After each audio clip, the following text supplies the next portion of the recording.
to introduce the students of Ocean Shore School who are also members of the Girl Scout Troop 62776 and 60685, Chloe, Amelie, and Zoe. They're going to lead the flag salute and read the land acknowledgement. And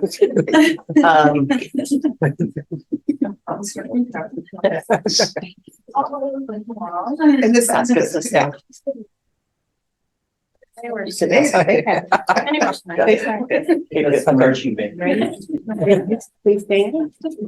Okay. Thank you. Pledge allegiance to the flag of the United States of America, and to the republic for which it stands, one nation, under God, indivisible, with liberty and justice for all. The Pacifica School District acknowledges that we gather on the unceded ancestral homelands of extend our gratitude to the Ramayana elders and community. We recognize that we benefit from living and working on their traditional homeland, and we affirm the sovereign rights of First Peoples. As the original stewards of this land, the Ramayana understand the interconnectedness of all things and the importance of maintaining harmony with nature. Likewise, Pacifica School District commits to teaching our school community how to be responsible stewards of this land. Well, thank you. Thank you very much. Thank you. Awesome. Thank you very much. Barbara, would you take a roll call? Yeah, I keep it all. Here. Here. Here.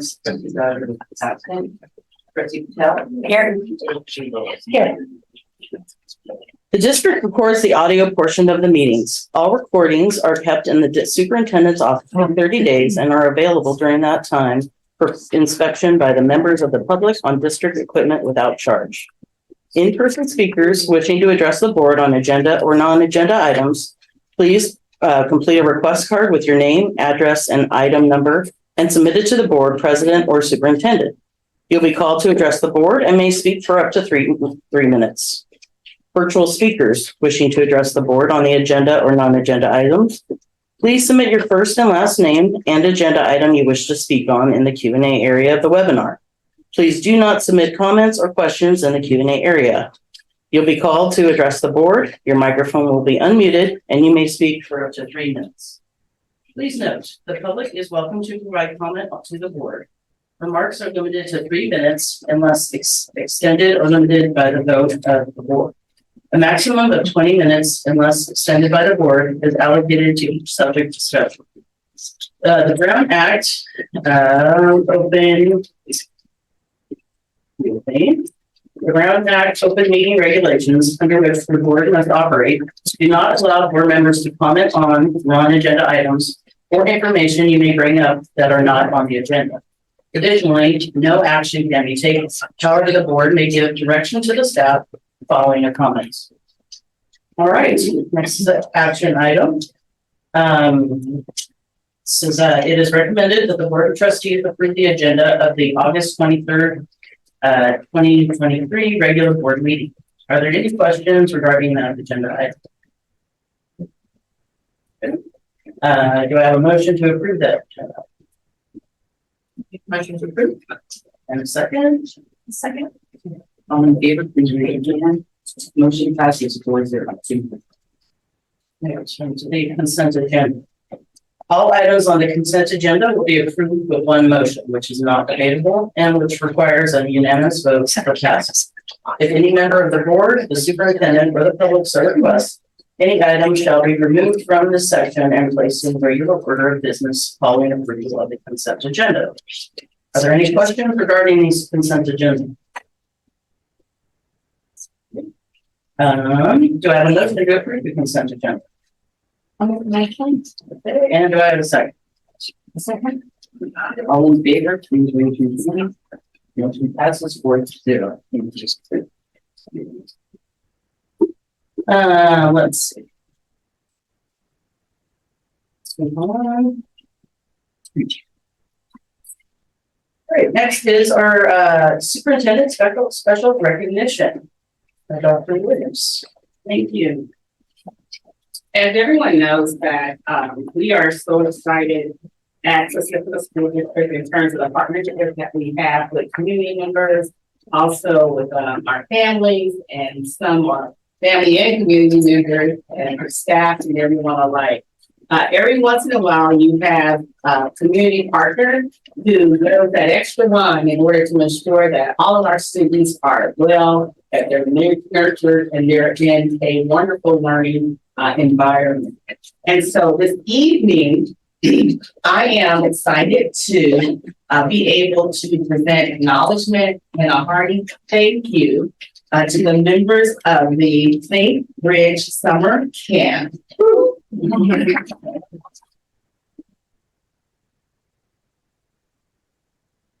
St. Bridge Camp is a 4.5 week summer program sponsored by the Pacifica School Volunteers that challenges young minds to explore new ideas, analyze situations, and creatively solve challenges where there is no wrong answer, only opportunities. I love that. Our dedicated team of experienced Pacifica School District teachers and staff will lead campers through a summer, and they have done that, of creation and innovation. Campers enjoy daily classes that focus on 4 areas: creative problem solving, building and strategic games, music performance, and robotics and STEAM programs. Through successful leadership from PSD Board of Directors, programming, Sydney Taylor, Tyler Parker, and the support from the Pacifica School District, St. Bridge Camp has supported and educated Pacifica youth successfully for over 10 years. I'm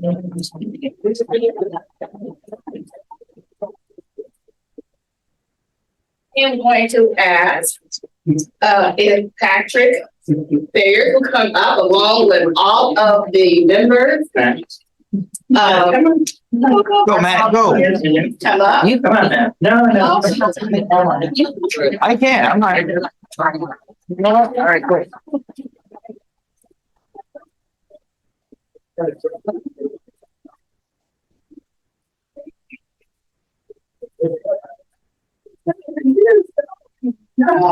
Cindy is the one that created the curriculum for Think Bridge, and it's a very unique camp, and we're just so happy that we're getting recognition for it. And Cindy has put many years of hard work into it, and it's such a unique camp. And we wanted to thank all the teachers and our volunteers and our staff, but also there was a lot of contribution from the district, and there was a lot of departments that helped us make it possible to run it this summer in Cabrillo. So we really had a really good camp this year, and a lot of it had to do with the people up here too. So it's been very nice. And Dr. Williams, we really appreciate this. This is so kind of you. Problem. That's very great. Certificate of Appreciation awarded to St. Bridge Summer Camp, sponsored by the Pacifica School Volunteers. Thank you for your service and commitment to our students and staff. Awarded this 23rd day of August 2023. Thank you.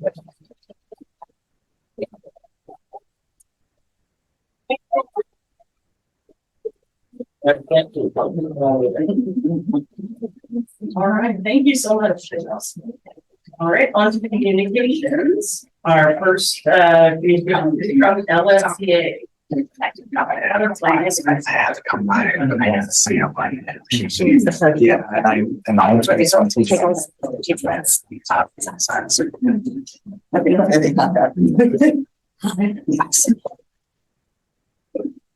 Are we good?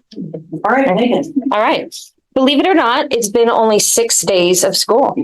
Thank you to district office management and board members who came around the first day of school. It was noted and appreciated. Thank you to our site principals. We appreciate your collaboration with our union this year and all year. LSCA looks forward to the presentation this evening in honor of our union superhero, Patty McNally. This has not been the smoothest start. I'm not quite sure what a smooth start is lately, as the past few years have been chaotic from COVID to construction. This year, much of our union work has been centered on navigating changes that impact our teachers around staffing. LSEA has had many conversations with Dr. Williams about the district's goals of staffing our special ed program to ensure the least restrictive environment for our students in order for them to be the most successful. This includes making sure the services that are provided are outlined in the IEP. Good news, that's what we all want. However, this goal and decision directly impacts our union members whom we represent. The decision impacts key logistics that impede our teachers from doing their jobs safely and successfully. While the district maintains that this was a collective decision, our teachers were not part of the process. The change was brought about in an instant to them without their perspective or in a way that honors their knowledge of their students and their profession.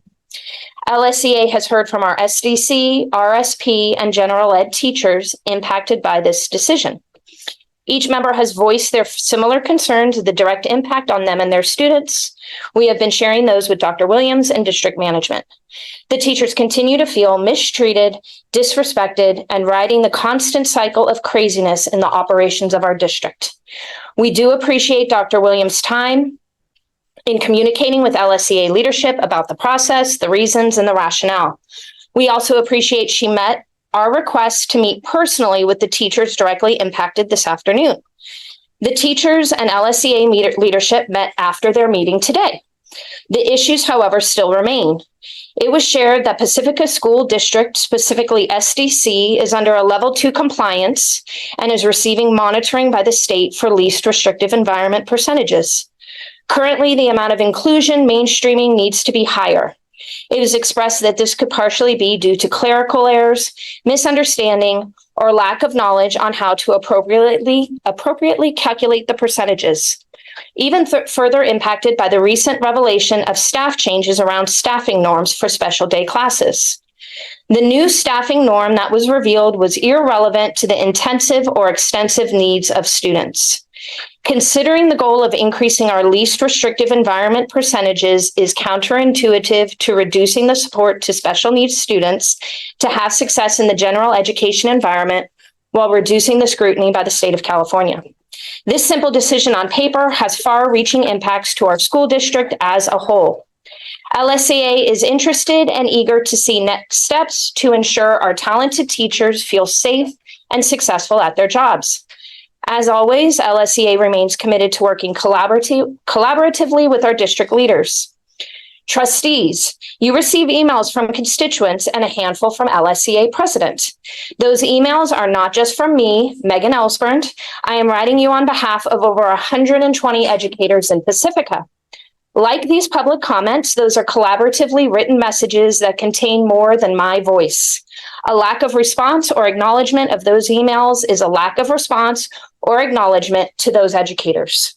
Thank you, Trustee Villalobos, for always responding and acknowledging our work and looking for resolutions. Yeah.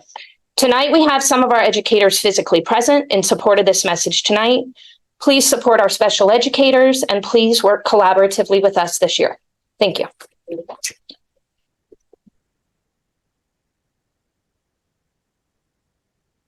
Thank you very much. All right, next representative from CSEA.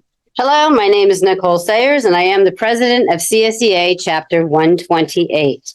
Tonight, I'd like to announce that our two CSEA Above and Beyond recipients for August 2023 are Bob Becker and Barbara Smith. Bob is the lead custodian for the district and works in FM&O. As the lead custodian, he oversees and trains new and substitute custodial staff.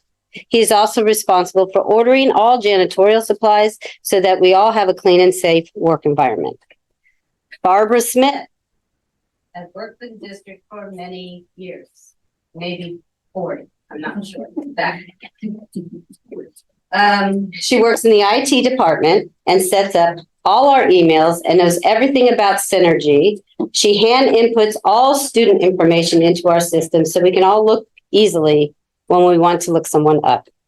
There is no way that I can know everything that Barbara does, but what I do know is that without her, we would be at a loss. The beginning of the school year has been very busy. We started off with an in-person professional development day, where we all took a look at the school district's mission for educating our students. It was a good day, and it was great to see everyone in person. And as we started the actual school year, the district relinquished the duties of the contracted paraprofessionals and behaviorists. Ultimately, I do think that's a good decision because I want to see more district employees in those positions, and it is a cost-saving measure. The district budget should look much better without the cost of contracted paraprofessionals and behaviorists. As with most decisions, this one came with timelines and deadlines that made it difficult to offer any preparation time. Our CSEA members had 1 day's notice to report to schools they hadn't worked in before, and some have been put into positions that they have little experience with.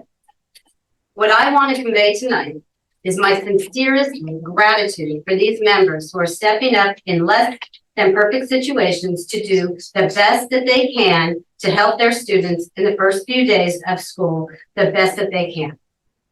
I'm extremely proud to be a part of CSEA and the fantastic workforce that always steps up to the challenge to keep things running in the Pacifica School District. I thank each and every one of them. And I thank you for your time. Thank you very much. Excuse me. Okay, people, overseeing the rest of the board. Slide. That's 7A comments and then 2 public comments. First, Gail Barrett, followed by Sue Beckmeyer.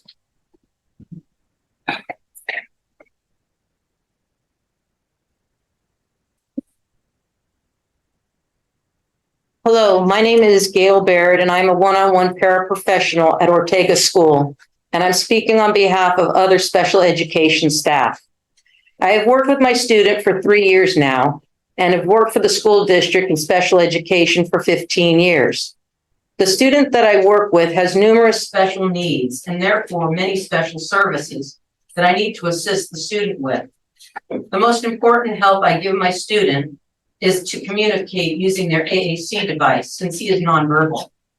For those of you that don't know what that is, it's an augmentative and alternative communication device. I also help my student with writing by using hand-over-hand technique. I explain or modify every assignment. I help the student in the restroom. At lunch, I make sure the student does not eat too fast or put too much in his mouth because the student has swallowing issues. I make sure the student is safe at recess because the student is frail. If another student bumps into my student and they fall, they could possibly break bones. I am also there to redirect the student with behavior problems. Basically, whatever needs my student needs, I'm there for them. This year, my student has moved to a longer school day by almost 30 minutes. I had notified our school district human resource department about this change. The principal had requested that my hours be changed. The director of special education, from what I was told, approved the 30-minute increase in my workday so that I could support my student. But then I received an email from Dr. Torres from Human Resources that the request had not been approved. I really appreciate both the principal and the director of special education trying to get this taken care of, but I don't understand why the requests keep getting sent back and not approved. I am being told that I'm supposed to work my prior year hours and leave my one-on-one student about 30 minutes before the new release time from school. I would like to ask the question, how does it make any common sense to send another person into the classroom to work with the one-on-one student that I work with for the last 30 minutes of the day? I then have to explain to that person that relieves me, who is currently a school nurse, what the class is working on so that that person can continue to help my student. The school nurse is being paid to be the school nurse, not being paid to be a paraprofessional. My student is now being confused as to why I am leaving them and then loses focus on what we should be doing. Yesterday was a good example as to why I need to stay with my student. His parent was not given any instruction on the homework assignments, was not given his math book to do the work. My relief person does not know the routine of the classroom and cannot let the parent know how his day went. In case people were not aware, special needs children create strong bond with their paraprofessional aides and teachers. They rely on us to keep them safe educate them and take care of them. I don't feel that the district is thinking about what they are taking away from these students when they're trying to save a few dollars. Shame on the Pacifica School District for trying to cut costs from the special education program staff. The district is going to lose qualified special education staff if they continue to cut staff hours. And I'd like to invite any of the board members, the superintendent, and any of the other people here to come to work with me for a whole day, not just come in and say, hi, how you doing? But for a whole day and work with my student and see how many needs are needed to be met with him. I'll be there to support you if you want to come work with me for the day. Thank you for your time. All right, thank you. Good, our next public comment from Sue Beckmeyer. Okay, so I have something to say that, I'm Sue Beckmeyer. I work at Cabrillo School in the library. Formerly did Nicole's job with CSEA, and very proud of you and the work you're doing. Thank you for giving kudos to all of the members, but really it's the leadership that helps us so much. I came here to say something that won't take the whole 3 minutes. So I'm going to save that for a minute and just tag on to what Gail just said. Prior to working in the library, I worked as a one-on-one aide, and I can 100% echo exactly what she just said. The level of interconnectedness that happens, and it is a strength of our district, that we, in our SKIAs, or one-on-one positions, work with our students and move with them. Now, obviously, when there's a need and it's not a match and it doesn't work out, there's a need to make a change. But I had the great benefit and honor to work with my student from 2nd grade through 8th grade. The bonds that were formed are lifelong, and my ability to help him learn to advocate for himself as he moved to an older age when he needed to be doing that. You develop the fine art of receding and being invisible, but of course your eyes and your ears are watching every minute of what's going on. And it's just an incredible gift that we have this opportunity. So I just want to really support what Gail's saying and ask that you please find money to pay her salary that I'm telling you isn't that high for half an hour. Enough on that. I want to thank Alec and Stan and Barbara Smith for their incredible work to help us get this school year going. We had a change or a person who was formerly here, Christy Novak, isn't here now. They have stepped up so much. And I say it not often enough, but the proliferation of devices over the years and the lack of proliferation of the people that work with the devices is striking. When Dan Little was here and put forward the very first really comprehensive technology plan, he embedded into that plan a stepwise increase in staffing as devices increase. At the time, the board members, and I know how you would all do the same, kind of rolled their eyes like, yeah, where are we going to get that money? But look where we are now. We have lots of devices. We don't have enough people. And those folks really stepped up and are continuing to step up. And I'm just going to do everything I can to keep their morale up.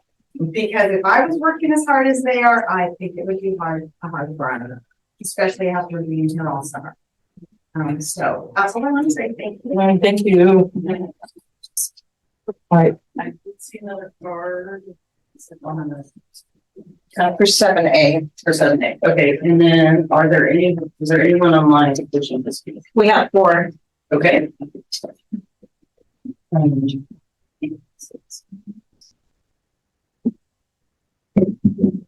Just let us know. Okay. I don't have it in front of me. Yeah. The first speaker is Linda Bernadez. And I'm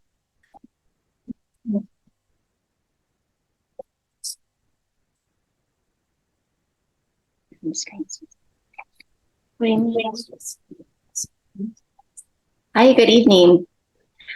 My name is Linda Benares, and I serve as parent chair of Pacifica School District's Special Education Parent Advisory Committee. I'm also mother to a fourth grade student who receives special education services. I'm here to stand for special education and specifically for support of our paraprofessionals. For the past 6 years, I've seen my son and other students benefit from the care, dedication, and knowledge these talented individuals bring to our schools. They are an essential part of the team that gives students access to their education. As our district faces increasing challenges with balancing revenue streams and expenditures while making decisions that honor equity and inclusion, I ask that full staffing for our paraprofessionals remain intact. And I ask that when shifts in placement are deemed necessary, that these trusted adults not be pulled suddenly, which can be extremely upsetting to the safe, stable learning environments our kids need. I've heard reports from parents and myself experienced that this latter situation has already occurred at numerous sites this school year, negatively impacting students, and our families are struggling to grapple with the implications. Please show our community that you value our paraprofessionals and care for our special needs community by supporting policies and budget decisions that reflect this. Thank you. Thank you. Our next speaker, Nicole Sackler.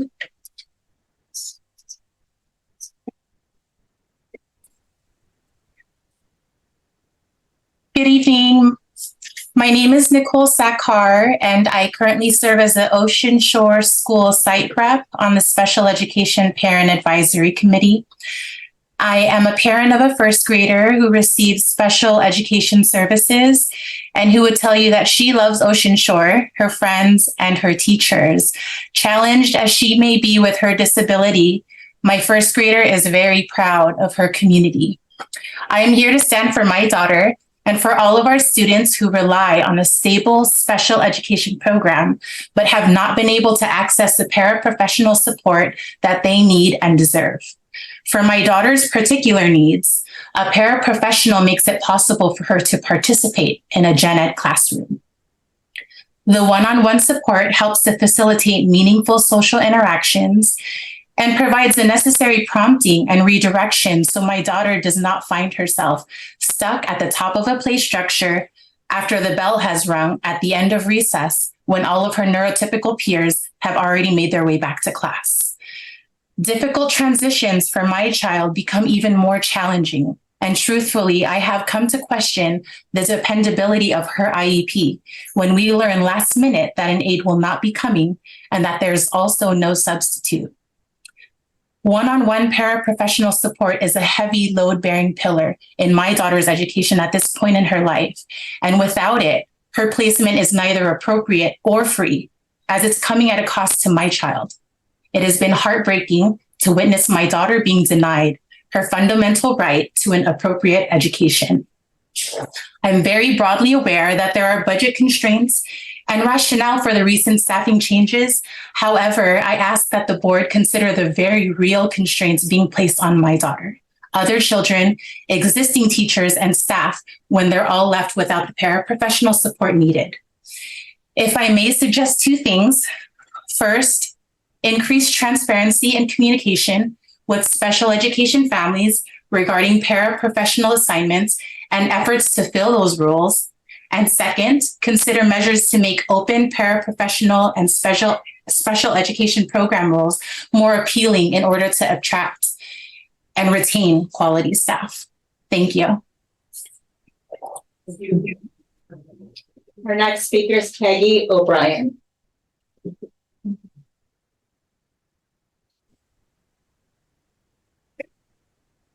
Hello, can you hear me? Hello? Oh, how wonderful. This is my first experience in a Zoom meeting, so thank you. My name is Peggy O'Brien. I'm a Pacifica community member, and I just wanted to say this evening that I support special education in the Pacifica School District, and to ask all of you to please support our special education students, paraprofessionals, and professionals in every way possible. Thank you so much for your time. Thank you, Becky. All right. Our next speaker is Gwendolyn Holden.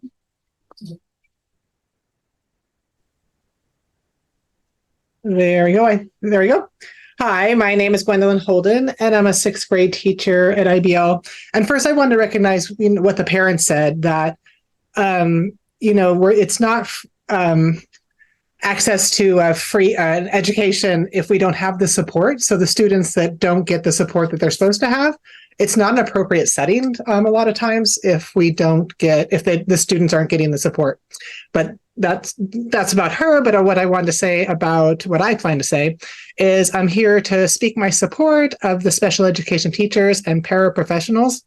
Decisions that negatively affect the special education teachers really affect us all. Teachers, especially, we strive for inclusion and a least restrictive environment, and it's really hard to be able to have that inclusive, least restrictive environment without the extra support that we need. So that's it for me. Thank you. That's it. Yeah. Okay. All right, great. We will now move on to our correspondence. As you know, on the board of correspondence.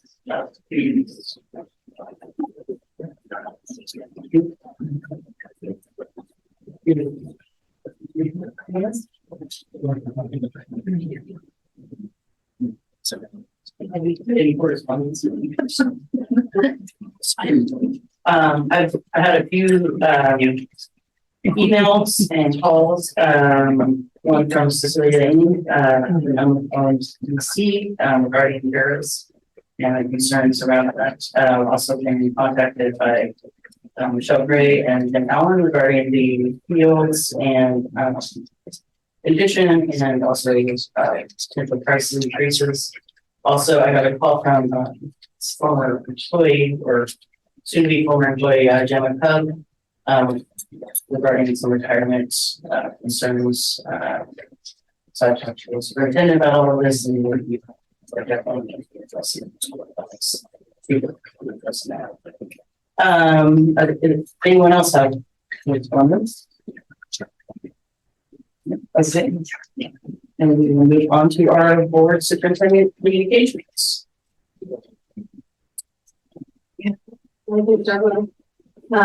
The main thing since the last meeting was attended the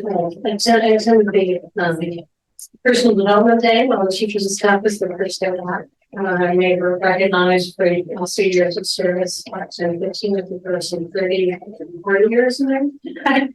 Amazing. And then the first day of school, we went around with some district staff on the magic school bus. And then each of the schools that morning, to help out who the kids back and the teacher. I think district staff also went around earlier in the morning and got me coffee and donuts. I think it's like a Sunday and coffee hearts. I had a meeting with Parent Williams, and I agree. First day, I was on one school site, dropping off my daughter, but it was a really energetic and vibrant place. The teachers and staff, everybody had huge smiles on their faces, and so thank you to everyone for, I'm sure, what was similar across every single school site. A really happy moment for students and parents and to rejoin the district.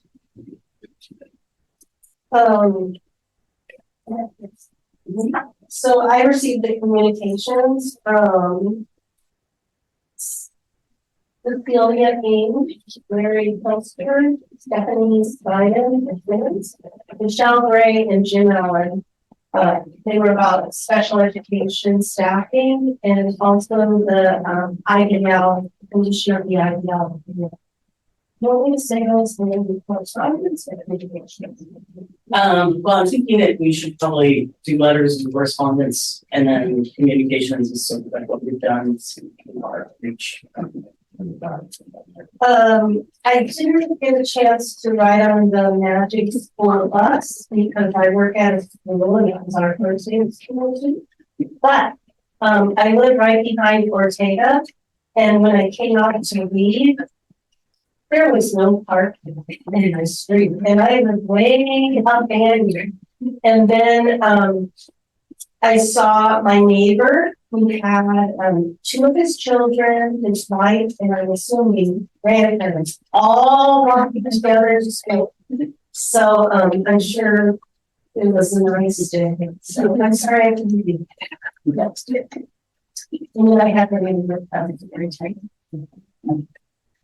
Yeah, I also participated in the PD day on Monday, which was really nice to get to introduce Dr. Williams to the staff, and also just nice being around the staff, sort of feeling like there was a little bit of COVID floating in the background, but feeling like it was actually a really kind of back to normal sort of feeling. So I was also on the Magic School Bus tour, which we reviewed in a little bit, but it was a lot of fun.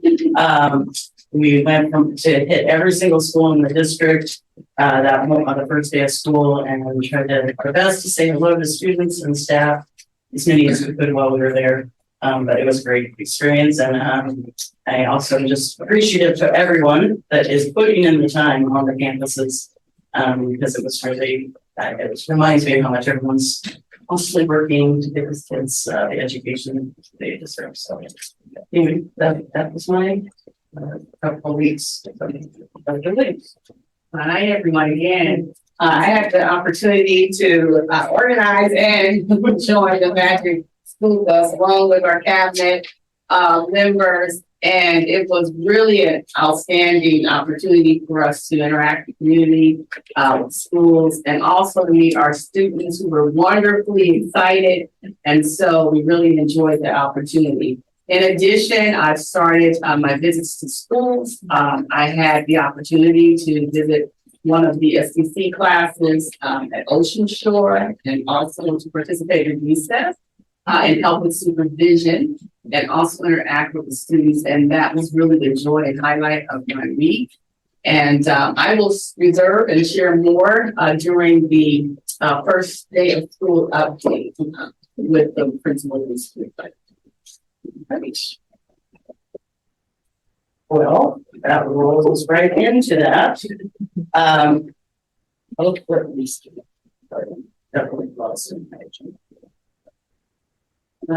School site opening day update. So we are ready for that. Right. Yeah. We have slides on that. Yes. And so this evening, I am proud to share with the Board of Trustees and the members of the Pacifica School District community just insights and highlights from our first day of school, along with the Magic School Bus Tour, which included cabinet members, myself, and some of our Board of Trustee members. We had a wonderful time. We started our morning very early with having breakfast with our transportation individual, as well as with our maintenance staff, and just kind of opportunity to wish them well and to welcome them to a new school year. In addition, next slide, thank you. We again were able to go around to each site, also to food services, to welcome the staff. And it was not a cameo opportunity, it was actually an opportunity for staff members and community members to know that we are starting the year together. And regardless to whatever highlights or bumps and bruises that we have, we're going to get through them together. We're going to get through them together passionately and respectful of all students, and also decisions that are made, and know that we can always have a conversation and come to a positive outcome. Next slide. Sunset Ridge School. So for the duration of this presentation, we have invited all of our principals to share a slide and to come up and to provide a highlight and overview of the first day of school. And we will start with Sunset Ridge. So I'm Ellie Cundiff, and we had a great start to the school year. We had pastries with the principal and PTO, and that was very well attended. We had lots of fun. We have the staff members there. We did take a cameo opportunity there. We got into classrooms. We see pictures there. The kids were very excited to come back to school, and we are very excited to see them. Our special ed kids have started mainstreaming. We had a back to school assembly, making sure we know what it looks like and feels like to be kind to one another and to have a supportive school climate. We've been doing this while we've had construction in our kitchen and on our campus, and things have gone really smoothly. Our E-wing has got acoustic tiles, and it's really amazing to walk down that hallway. So, it's nice to see the campus getting improved and that we're working through together. All right. You want to add anything? No, you said it all. I said it all. I was supposed to leave something for you. Yeah. That's me. That's me. We had a great first day as well. One of the highlights of the day was our little photo booth area. Our PTO set up a spot where parents and principal could pose with little stuffed dolphin, your siblings, and take pictures. There was a little line. It was really, really cute. There was some coffee for parents. Our PTO also hosted an orientation for new parents, which is something that we haven't done officially around that scale for a while. It was really well attended. And I think it gave our new parents kind of a sense of what our school is about and how much we value the participation of parents in our program. Other than that, the pretty typical, this is kind of blocked, but we actually did a staff retreat the Sunday before school started. And there's a picture, which you can't see, of several of our staff members with a beautiful beach in the background. So Ocean Shore definitely started out with a focus on community, on building morale with our staff, and on involving our parents and our students in all things Ocean Shore. Thank you.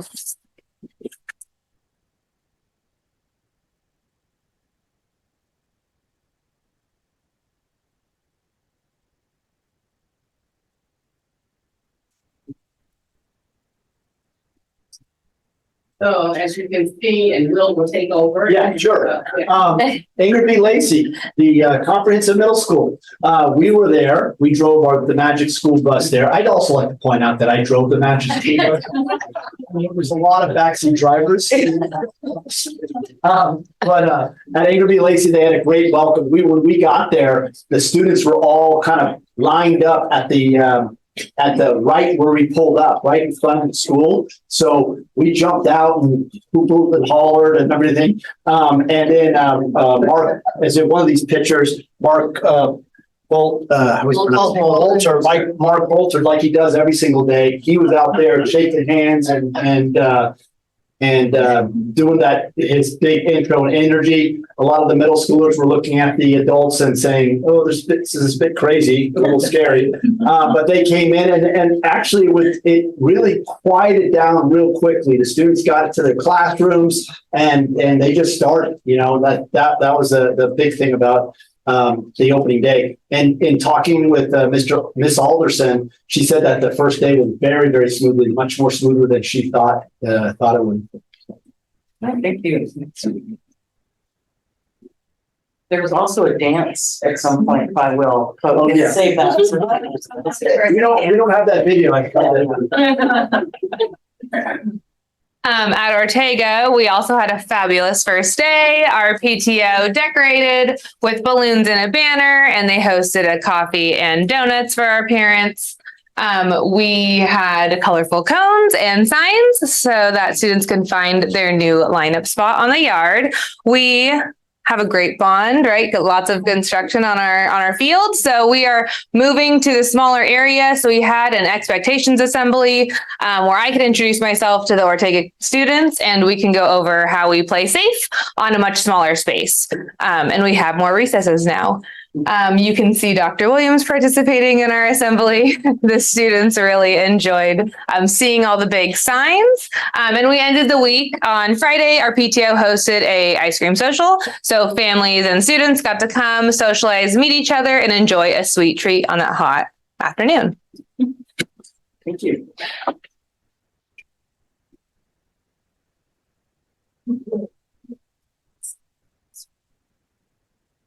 So at Cabrillo, we had an amazing first day of school. So we have, several new staff members and we have new students. We have new kindergartners on campus. So I always like capturing the essence of kindergarten on the first day of school because it's different every year. So this year it went really, really smooth. Lots of smiles, lots of really happy kids ready to come to school. So you can see our little kinder there in our first day of school frame. Up at the top left there, you see we have our new band teacher, Mr. Dandelay, and he was showing off, I think this is saxophone here. I can't see very well. I think he's showing off his saxophone skills, recruiting kids to from band. So that was really fun. I love this little picture in the middle, our welcome banner. This was made by our 8th grade students this year. And I just thought it was a really sweet way for sort of our senior class at Cabrillo to welcome the rest of the students. They all signed it and they left little notes. You can't see, it's too small. And then we have our Magic School Bus crew. We had a really, really great first couple of days. We had an expectations ceremony or assembly as well, so they could get acclimated to rules and to the new principal at Cabrillo. But we had a really great first day back. And Dr. Williams got to meet one of my kiddos who's going to shadow her at some point. The future leader in our district. So my job. All right, thank you. Belmar, I don't see it. It's Will again.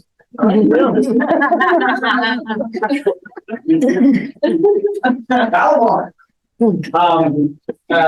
They had a really great birthday. It was our last stop was Valamar at the end. And Ms. Vukovic was so busy that she wasn't able to meet us initially. But we, as we were leaving with the bus, the Magic School Bus, we found out that she was actually coming to the front door. So we made a U-turn legally. Back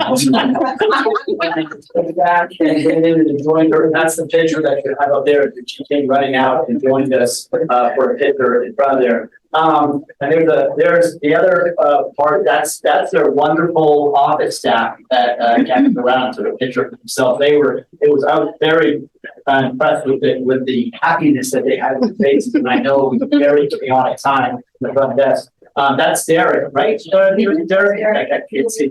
Moving furniture because because of the construction that was occurring, they were doing stuff literally on the first day, getting things all set up and ready to go. So they had a really good first day. Oh, and this is their new D-Week. And the new playground courts, the basketball courts that are out there that were just recently constructed. Thank you. All right, Linda Mar Educational Center. So our first day was, typical for preschool special day class students.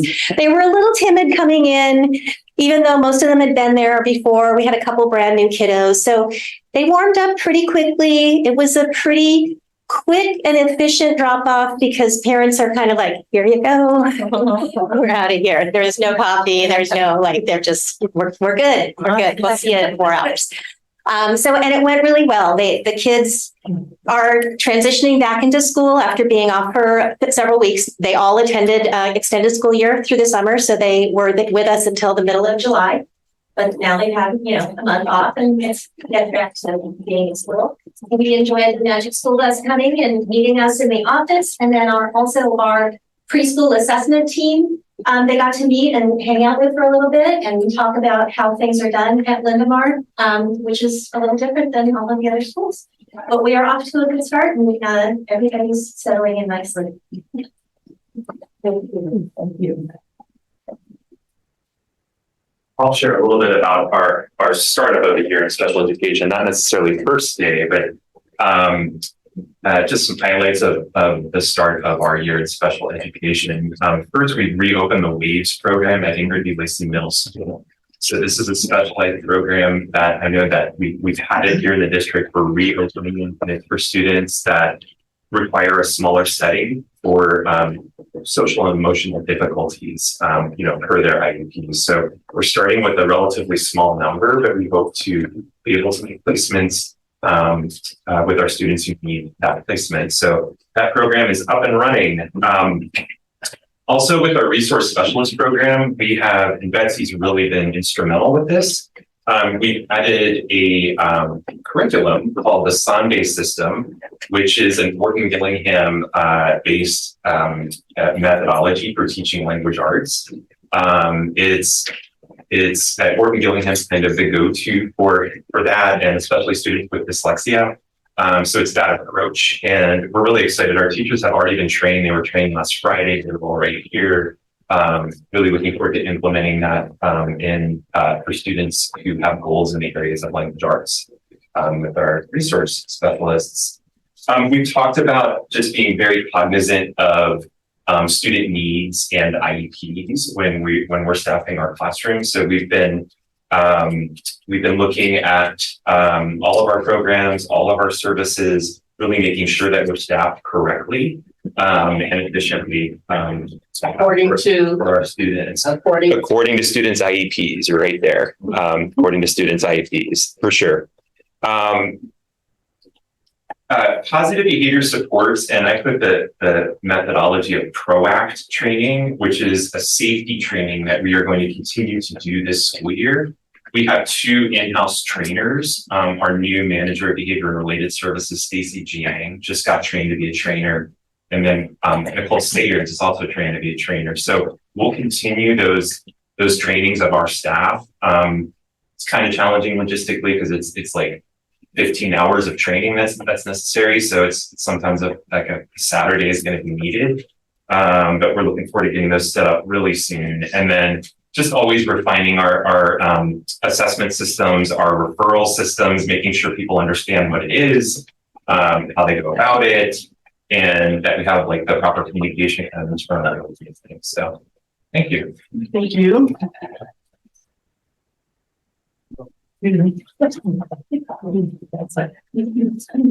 And so we always want to keep in mind that we are always focused on the wellness of our students, and that all decisions that we're making are in honor of the students, and then also in honor of and in support of the adults who are commissioned to work with them. That is the message that I started this year with. That is the message and philosophy that is going to continue to advance my leadership here in Pacifica School District. And I look forward to continuing that feel of first day throughout the entire 2023-2024 school year. So thank you for allowing us to provide the update in terms of our first day of school. Thank you. Thank you very much. All right. Action items. So our first, and we have 2 speakers on item 7A. We have the presentation first, and then speakers, or how do we want to do that? We have speakers. Okay. All right, let's go ahead and have our speakers first. Huh? Yeah.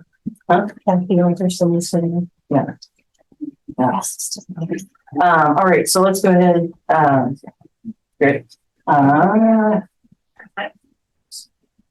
Doesn't need to be right now. Yeah. I don't know what the process is, sorry. You just go ahead. Okay. All right. All right. Sorry, we had some technical difficulties there. All right, let's go with our first speaker, which is Mr. James Allen. Item 7A. Okay. James Allen. I have a 8th grader at Gallimar, and I have a senior at Oceana who graduated Gallimar 8th grade. Been in the district for a long time. I'm also a field coordinator for AYSO soccer program in Pacifica. Currently this year, we have over 710 registered players. The program's great. We're rolling out next season our EPIC program, which stands for everyone plays in our community. It's a special needs program that we're the only one. I think Redwood City we're taking over Redwood City's program. So we're going to serve a big area, right? So with that, it costs money. We're probably going to take a loss on that. With these new fees that are going to be imposed, it's going to hurt us. I ask that you guys either postpone the vote for the field usage fee or vote no on it. I think it was poorly planned and maybe not too much background on it. It looks like we just took what outside cities and schools have as their basis, and we're using that without looking at the quality of our fields. Right now, the school district, I'm going to say, doesn't even have a field to play right now. We are currently renting out IBL. We're playing in some dirt over here. It's not mowed. Half of it's swamp. I understand there's issues, they're going to get fixed, but $35,000 was just invested in that field less than 6 months ago. When school let out, the field was beautiful. When the district maintenance program took it over, you could go out there and see it's unplayable right now. I do not have a kid there.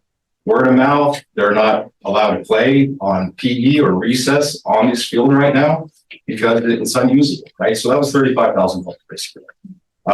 Ocean Shore, about 2 years ago, had a beautiful field put in by TD Sports at $40,000.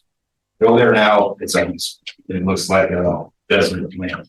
There was a $50,000 backstop, $35,000 to $50,000 backstop put in that IBL. How that helps the kids of IBL, I don't know. You don't play baseball there.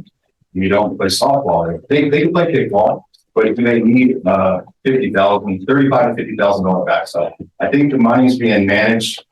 It's got to just be thrown at it. And that's where I see this rate increase is just, hey, let's raise some more money without involving us. AYSO has been renting out fields from the district for over 20 years. We have a long-standing, and we're not going anywhere, right? So I think let's hold off on the rate agreement and involve us more. Ask us what our future plans in, how much, let's step it maybe. With Ortega being the field that we're mostly concerned about is going to go to an hourly rate, and we don't even know how many fields are going to be there. Is it going to be 1, 2, 3, 5? How is it? I can't budget it because I don't know how many fields I'm going to have there. Could we rent the whole complex? It doesn't really say in the rate sheet or how much it's going to be. It just says $40 an hour prorated. What does the prorated mean? I think we really need to. There's no rush, right? There's no rush to set it, but if we set it now, there's no going back. So let's push it a month. Get us all involved and just, talk about it a little bit more. Thank you. All right, thank you. All right, and a second comment is from Michelle Gray on Senate.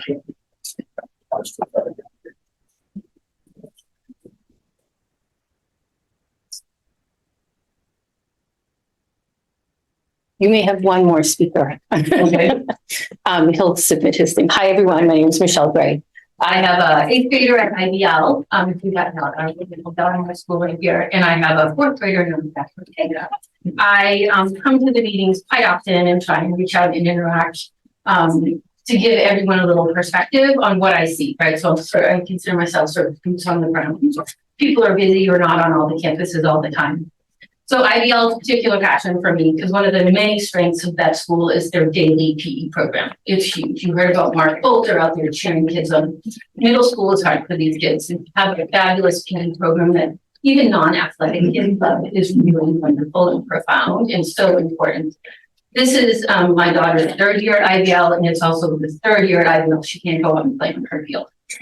I was part of working with Josie and George and also Jim to try and get money into PSD so that you could fix up the IBL field for the students. And then it helps the community as well, right? And was part of the group that worked with Kegwin and Dorward for them to come in and do all their work, this $35,000. And it was wonderful. The excuse initially was, we don't have any money. Okay, AYSO is going to step up and run this. PSD said, we don't need it. Okay. And then the second thing is, we don't have enough people. All right, well, they were contracting stuff out. You're out full force. I will say you have 2 very nice, hardworking friends group. for sure. So, it's not enough. Like they're not able to keep up with it. So Kagan and Gerwin came in, did the field looked wonderful. Oh my gosh, it was the PE it's so excited. The students were so excited. The staff was so excited. This is all there's in here. You can attest to that. And then part of that commitment was to maintain the field for a certain period of time, right? It was a little fragile when you start planting new seeds, so they stayed on. And then when it turned back over, I think due to just lack of, not enough people or whatever, the field completely has degraded. And I was heartbroken to go out there on Monday and to see that the field is actually in worse shape than when it was when I reached out to see what we could do to fix it up. I was stunned that money was wasted. There were parts of it, I sent pictures to all the board members, and I really want to thank those that replied to me. I very much appreciate it because I know you're busy. There's what I call the high desert, right? So there's just some parts that there's nothing growing there. And then there's the swampland, so much so that when the groundskeeper was out there today trying to mow, I happened to be there with Will. Thank you so much for coming out, and Mrs. Overton, taking a look at things. The mower stopped working because the grass in the 20 area was way too high. And so I would be very happy to support the increase in rates and charges for the fields if we have usable fields. These are not new problems. This is the same thing I keep saying all the time. And it's just disheartening that for the Pacifica School District, this is acceptable to you for those 473 students at IBL. And that is acceptable to you for the rest of the community. And my daughter plays AYSO. I don't think I'd let her play on the field right now. I don't think it's safe. So it's shocking to me that we're having this conversation again. I don't know how it's going to change, right? It's really quite profound to me that we're in this situation and that this is acceptable. You have Fog Fest coming up. You have the broader community coming to IBL. Do you really want them to see the school looking like that? Especially when you're going to go out and ask them for more money for a bond. I don't think you'll get the support. So you need to get that field in better shape and keep it in better shape. Thanks. Thank you, Michelle. Another comment. There is one more speaker, Tim Berry, and we'll pass it for them. Thank you. First of all, it's extremely hot in there. How you manage it, I don't know. Hello, PSD Board Superintendent Williams. My name is Tim Barrett. I'm the current president of Pacific American Little League. I have twins, 6th graders right now at IDL. I'm son who's aged out, so our careers and loved his life experience at IDL. I've served on the board for 6 years, and the last 4 years as president. Last year, PAL, 350 kids playing age 4 to 14. I come to United to represent PAL, but as a representative for youth sports in Pacifica. 4 years in Pacific, I have coached AYSO soccer, CYA boys and girls basketball, and PAL baseball. Pacific youth sports have survived and flourished because of the many volunteers who spent countless hours giving back to the community. I grew up in Pacific, and so did many of these coaches, league officials, and board members who are giving back to Pacific each day. Sorry. My entire professional career has been involved in youth sports, partnering from professional and school employee. The work of local youth sports nonprofits in the community is vital to the enrichment of life in the community. As a partner professional, I've had several of these speech studies over the years that have always been considered the impact of the community nonprofit organizations. When I first joined the PAL board, we did not pay any fees. PAL and PSD met each start of the year. We went over the plan maintenance PAL was going to do, and no fee for charge. In recent years, Pacific American paid $50 a day per field use the field that are paid. But acknowledging it's a low fee, we did a majority of the maintenance on these fields. We added infield drainage here so the fields were safe to play on. We pulled weeds, we filled holes, we cut the grass with maintenance staff below, and we fixed dugouts and fences that were broken and made sure it was safe for the kids. Last season, we paid approximately $10,000 in field fees for PSD. With the newly proposed increase, we would pay close to $40,000. This same hours for the 2024 season or fall, we currently charge a per player fee of $200 to play. We'd have to increase that to almost $350 to cover just that cost. PAL farmers and general public have already reached out to me with proposed fees were released, and there's a common need. People are just upset that bond money it pays these fields, which taxpayers in Pacifica already voted on was approved. Now I see people are being asked to pay higher fees for the children who play youth sports in Pacifica. When you're youth sports, everyone wants to talk to you. Secondary school, everyone wants to know and tell you what's going on. As you weigh your decision, I ask you to consider 2 things. You must increase the fees to $40 per hour per field, and you spread it over 2 years. So reduce the fiscal impact for nonprofit local sports in the city of Pacifica. 2, you, the PSC, are using Jefferson High School's rates as a comparison fee structure for a turf, softball, baseball field rental. Please be aware that Ortega softball fields are not the same quality, features not the same size as high school field. Please consider looking at fees the Burlington School District charges for Franklin Field or Alfred Field, which have similar artificial turf fields as being installed in Ortega, but they charge only $28 an hour for Burlington nonprofit. Thank you. Are there any other comments?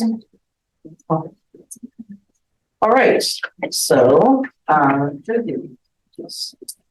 Thank you. So, as you know, tonight before you, we are reviewing our facility use fees and asking the board to improve an increase to the facility use fees effective January 2024. Now, a little bit of background information is the board did approve the board policy back in May of 2023. I think there was an initial review in March. And then we did a presentation on June 14th, which is also attached. The presentation included what is the Civic Center Act and the board policies and a review of the San Mateo County school districts and what fees they charged. We actually gathered all the information and looked at what fees those districts were charging. And we kind of benchmarked our proposal on the lower of the average of the other school districts. So I think what we'll put on the is what we're proposing tonight. Now, what we didn't have at the time when we did this presentation was the turf playing field. So we looked at other turf playing fields in San Mateo County. Most of them were quite high. And then when we looked at Jefferson, they have like a 40% discount for City of Pacifica and Daly City residents.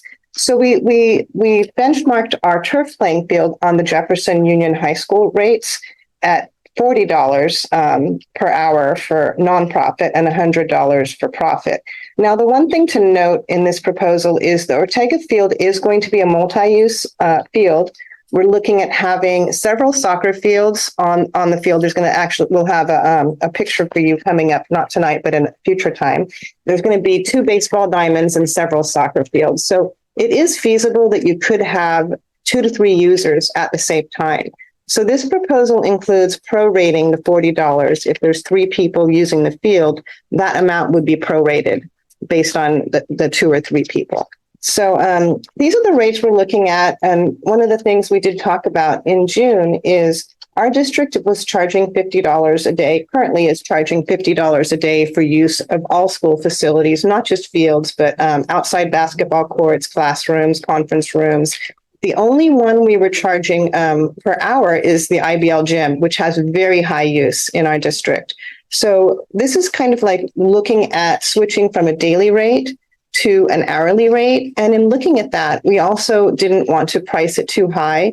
So we looked at all the San Mateo school districts, and the $20 per hour for basketballs and classroom and conference rooms is at the low end of the San Mateo County averages. We did have that in our June presentation.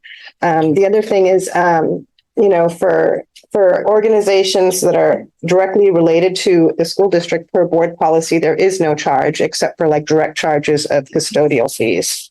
What else? One of the things I wanted to point out about the board policy is all fees must go into a special fund toward the capital maintenance, repair, and refurbishment of the facilities. So that's very important. Is the district is receiving very minimal fees right now. And if the board would consider increasing the fees, we would be able to start putting more money into our facilities. We are looking at a January date so that we can have time for the community to adjust and, prepare for the increases in fees that we're proposing. So I don't know if the board has any further questions on the presentation from June or the fee schedule that we are proposing tonight. Any discussion or questions? I have a question. There's not an option for a daily rate, and I'm just wondering why that is. It seems like with the larger nonprofits like AYSO and PAL, having 700 participants, that there should be some kind of discounted daily rate for them. I'm kind of apprehensive about it passing the cost along to the parents? Because first, it might be a stressor just to enroll, and then, by not having other options, they might have to pay more to have their students, in soccer. And so is there any way we could put a daily option in there? We could look at maybe a cap. I hadn't really thought about that. We were trying to go from a daily rate to an hourly rate to try to recoup the district's costs. Something that, we could talk about, maybe a cap on the day. Is that what you're thinking? Like a maximum amount. Yeah, I did see some of the numbers that Jim sent to us in an email, and it is quite expensive, shockingly expensive for our kids to play soccer now. And so that's when I just thought, well, maybe we could keep a daily rate for the larger nonprofits who are providing the sports. I know that there's other, Boy Scouts, Girl Scouts, but they're more small, maybe like the group we just saw was 3. We're talking about the larger sports clubs in Pacifica. Yeah, and we did kind of take that into account when switching from a daily rate to an hourly rate, was keeping it low enough where if they were renting a classroom for $50 a day, we made it $20 an hour. So it could actually be less if they went for 1 hour, and then almost the same if they used it for 2 hours. So we thought about trying to keep it low when switching from daily to hourly. I do see your point about maybe having a ceiling for, I don't know how many hours. I think the field might be used on Saturday for 9 hours. So maybe we say, how many hours would that ceiling be? And then it would be that maximum rate. Is that kind of what you're asking? Sort of. But I do understand what you're saying. It is expensive to play sports, and it is very expensive to maintain the facilities at the same time, and to, pay for the custodial costs, the cleaning and the garbage. It all adds up. And I know it's just really, it passes it on to the community when you raise the rates. No matter what happens, we just don't charge enough to cover the cost to maintain everything. I do think with, everything that's happened in the past, that getting kids out and playing outside is really important too. And so I don't think discouraging them or the parents, paying higher fees or not sponsoring another bond if we need it, equals like having a cap or a daily rate as an option. Maybe, keeping these rates, but then also having another option. I have a question. Which schools' fields are typically rented? The IBL field, the Ortega fields before they were under construction, and very little use of the Valleymar field, just when the Pacifica girls softball was expanding, and the Cabrillo field is high usage by the Pacifica girls softball. The Sunset Ridge field and Ocean Shore field have not historically had rentals. And the funding that goes into the capital fund that you mentioned, is that a school by school fund, or it's just a general pool that's used at the discretion of what needs to be maintained? It's a general capital outlay fund. It's Fund 40. And having funds deposited there would give you the ability to plan ahead and make large purchases, such as a new mower, or, do facility improvements, such as the portable at Cabrillo that we're repairing this summer. So it is a separate fund. It's a district-wide fund that we would plan ahead for in repairs and look at priorities. One last question. And do we have kind of a set of those priorities by school of the cost associated with whatever types of maintenance or improvements that need to be made. We could bring that at the facilities update because there's a lot of portable repairs needed right now. The roofs and the portables are something that is in high need of repair. And as you heard, the fields also need maintenance on a regular basis. The reason for the question is just to see if we pour money into that fund, making sure that we have a clear kind of prioritization that we can share kind of transparently on where those funds would go. Yes, we would definitely do that and have a report for the board on that. I have a question. So I'm just curious in the past if we've had individual contracts with AYSO and PAL. I know we have one with the Pacifica Girls Softball League. But my wonder, is that maybe we just contract out the entire season and give it a flat price that makes sense to everybody for those big organizations. And then we continue with our price adjustment. I mean, the reality is we have to pay for the fields. Obviously, we're still not there yet. I was here a year ago saying how frustrated and embarrassed I was by the fields. And I'm similarly feeling that same way. There's a lot of energy has been put in by a lot of volunteers to try to get this where we need to get, so we're not there yet. So I absolutely understand the pushback and feeling like raising the rates is problematic. But our hope is we get there and then we need to maintain it and pay for it.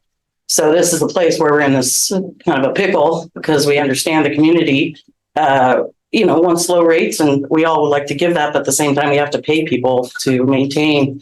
So I do think maybe we should talk to the individual big programs that have, big use and see if we can maybe work out, a number that seems a little more agreeable for them. But I also feel like we need to raise our rates to get to the place that we can actually maintain the fields so that we're all proud and happy with them. So I'm sort of in a conflicted place on this. That is a good point that you brought up. I think that we are in a transition period, and I think we will be there with Ortega when Ortega opens in January. But what do we do between now and January, and possibly, between now and the time that our IBL field is in a very good playable position? We have done maintenance MOUs before. We have an MOU that's coming to the board very soon for the Pacifica American Little League at Pal Park on the east side of Ortega, and we're working on that right now. I think that is something that we could look at, is being flexible with the IBL field while we get this in a better state. If the board is willing to move forward with a rate increase and authorize staff to negotiate favorable, comparable rates for those organizations so that they can move forward with their field and we can get the condition of the field improved.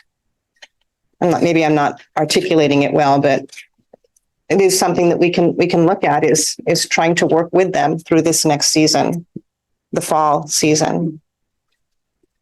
That makes sense to me. But I don't know how the rest of the board feels about that. I feel conflicted because some of the fields are not up to par. And so I'm kind of thinking like a community member, like how can we raise the prices when something is not looking right? And so I think I would hold off until we had a daily rate or a negotiated rate with the bigger organizations. And the reason is because they're benefiting our kids. And we don't want to have it so it's so expensive by passing on the cost that there's not so many enrolling.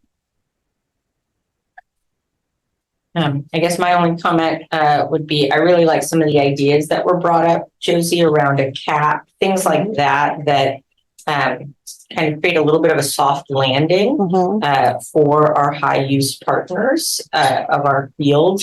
And I think it's worth looking at some of those options.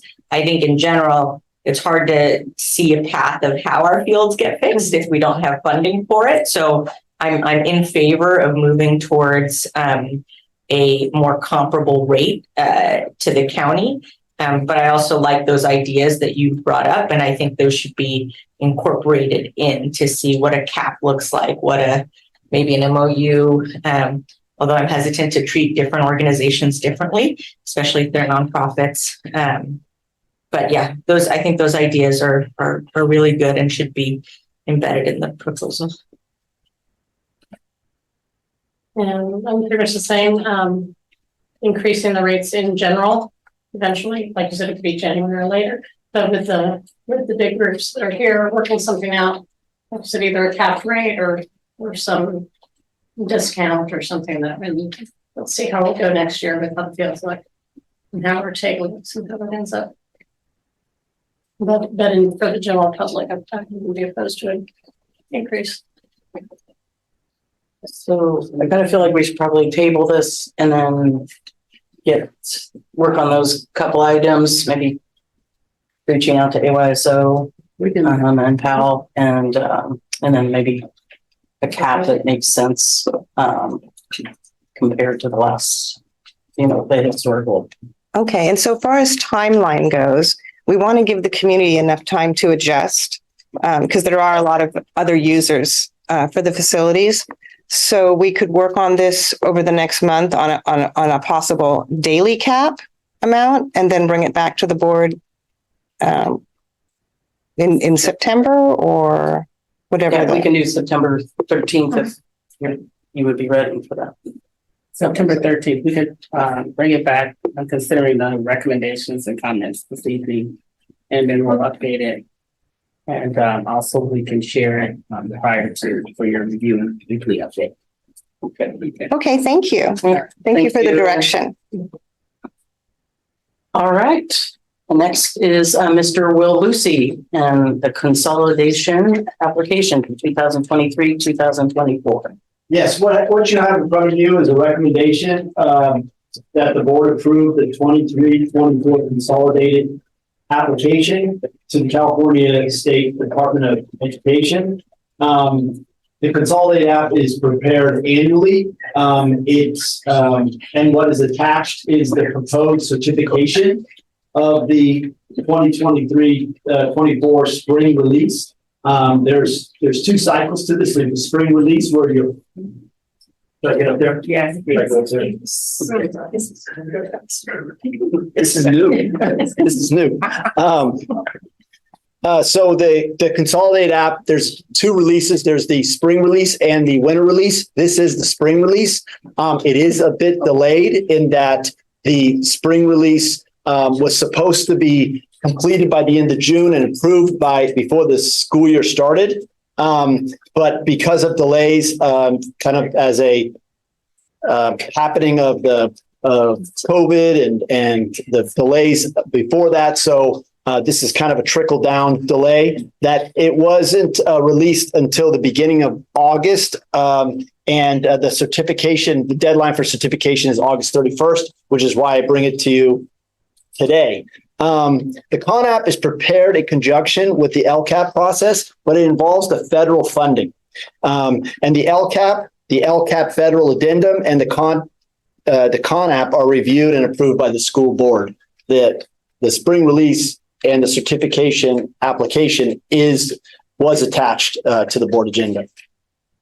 Do you have any questions? Any questions? So sorry. Can you explain? So this is for the ESSA funds that are still available for. It's connected to the ESSA funds, but it's more of the Title I, Title II, Title III, Title IV funds. Okay. So it's more on the federal end of it. Yeah. Yeah. And this is for the 23-24 school year. And and you may not have this right off the top of your head, but do you know year over year how that allocation has changed? Are we getting more?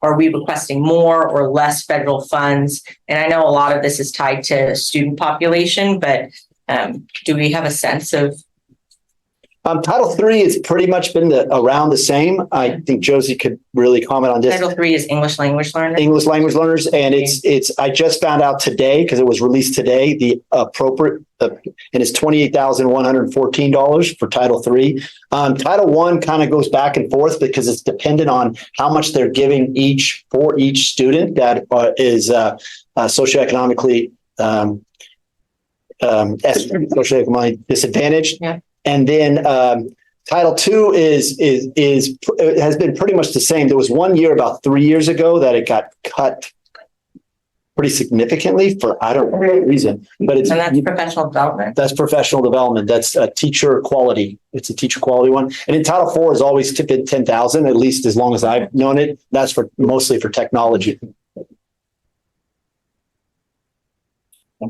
Thank you. Okay. Very happy. Are there any other questions? All right. Do I have a motion to approve the 2023-2024 consolidated application to the California State Department of Education? I make a motion. All right. Do I have a second? Oh, second. All in favor, please raise your hand. Eugene passes 4-0. Right. Great. We're now moving on to the dedication of the Ocean Shore School Library. This is an action item. Josie and Mrs. Bellinger. Thank you. Tonight we do have guests, presenters. The Ocean Shore PTO made a request to dedicate the library to the memory of Patty McNally, including the placement of a plaque. The 2023 graduates voted to use their class funds for the purchase of a plaque honoring Patty McNally.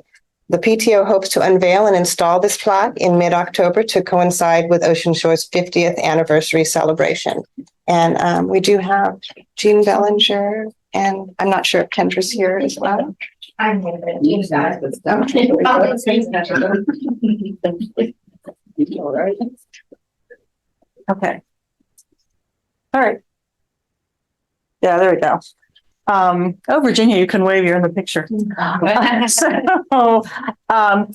Most people in this room know, but maybe people watching from home don't, that Patty McNally taught at Ocean Shore, formerly the Laguna Salada Alternative School, for 46 years.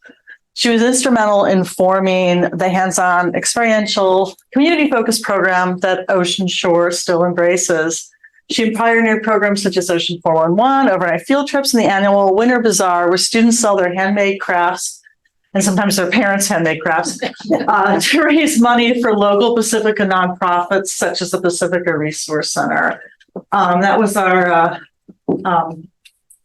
the former picture was our triumphant 4 or 5 teachers, Virginia, Jonathan, Harris, and Patty, who worked together for over 15 years, Virginia? Long time. So Patty taught her students to take responsibility for their actions. They're learning their fellow students, their community. Patty was always able to get parent volunteers if no one else could. You just didn't say no to Patty. I learned that as a new teacher at Ocean Shore, and many parents learned that. She was also an avid reader and invited generations of students into the world of reading for knowledge and for pleasure. There she is with 2 generations of teachers. So with Natasha Glasgow, who teaches first grade, who are at Ocean Shore, who also went to Ocean Shore, and with her mom, Carol Stoddard, who taught for many years at Cabrillo and retired from there, and with her 2 children who are attending Ocean Shore now.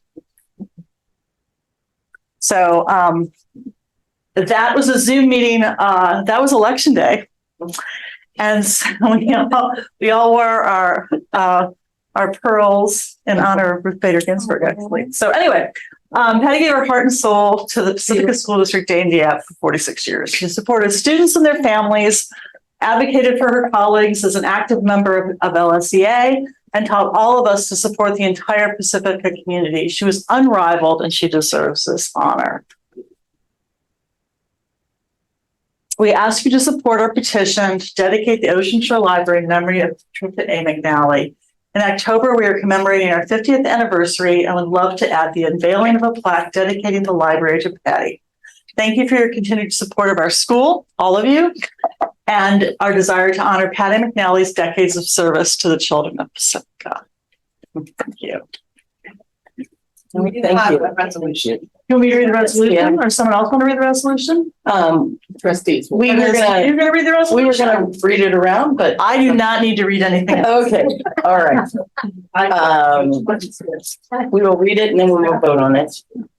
So a resolution 2023-08-23-A, Board of Trustees, Pacifica School District, County of San Mateo, State of California. Dedication of Ocean Shore Library in memory of Patricia A. McNally. Resolved, excuse my glasses are not. Resolved by the Board of Trustees of the Pacifica School District, County of San Mateo, State of California, that whereas the Pacifica School District and the broader Pacifica community lost a strong, generous, knowledgeable, and kind teacher and mentor on November 15th, 2020, with the death of Patricia A. McNally. And whereas Patricia A. McNally, Patty, served as a teacher for 46 years at Ocean Shore School, formerly Laguna Salada Alternative School, and was instrumental in forming the hands-on experimental community-focused program still embraced at Ocean Shore School. And whereas she pioneered programs such as Oceans 411, overnight field trips, and the annual Ocean Shore Winter Bazaar, which raised money for local nonprofits such as the Pacifica Resource Center. And whereas Patty McNally inspired countless students and prepared them to become effective, inclusive, and thoughtful community members. And whereas she supported her coworkers and advocated for her colleagues as an active member of LSEA. And whereas Patty McNally was an avid reader and invited generations of students into the world of reading for knowledge and for pleasure. And whereas her generous spirit and fierce loyalty enriched those fortunate enough to know and work with her. And whereas Patty McNally's legacy lies in the profound effect she has had on the Pacifica School District and the countless students she taught and colleagues she mentored throughout her career. Now, therefore, be it resolved that the Board of Trustees of the Pacifica School District recognize the significant contributions of Patty McNally and honors the request of the Ocean Shore School PTO to dedicate the library at Ocean Shore School in memory of Patricia A. McNally. All right.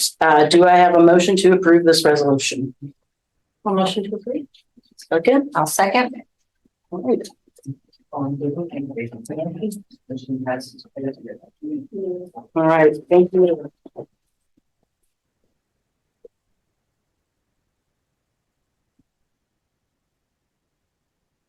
Well, thank you, Patty.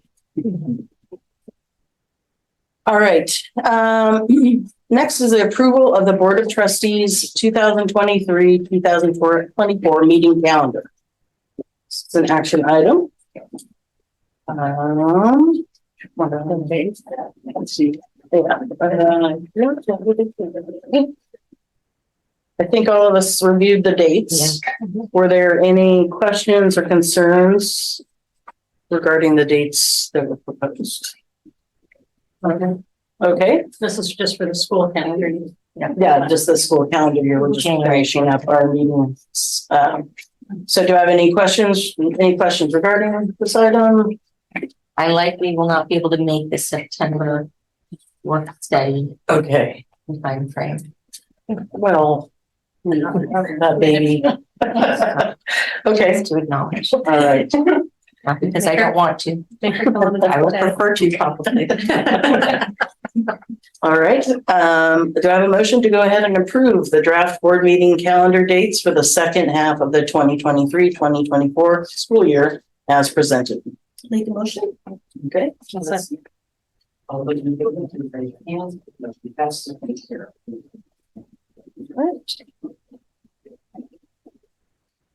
All right. It is also recommended that the Board of Trustees approve the draft governance calendar as attached. Is that another thing? Yes, our governance calendar, sorry. Are there any questions around that? All right, do I have a motion to approve the draft board governance calendar for 2023-2024? I'll make a motion. All right, do I have a second? I'll second.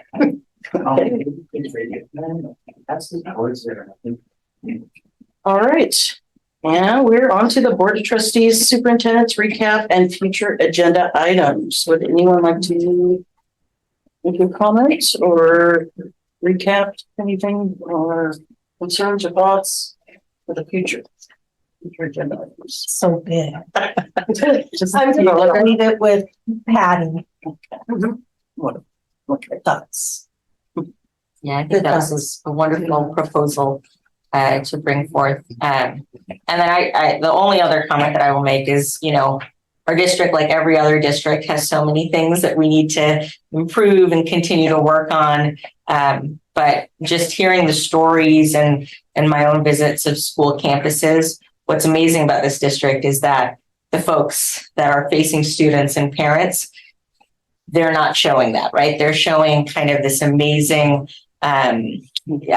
positive attitude to rally the entire community around the opening of school.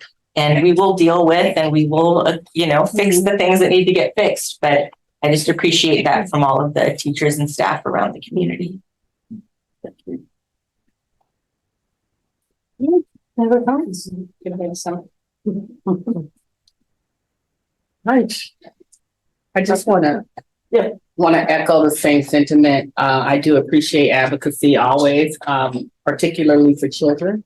And so that is the way that we get better, and we get better together, and by listening to one another, and then also understanding when we have differences, and then also making sure that, as mentioned earlier in the meeting, that we continue to yield toward the best interest of our children.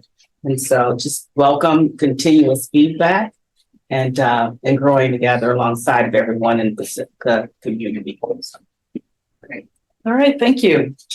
And with that, we'll adjourn our meeting at 7:36 p.m. Recording stopped.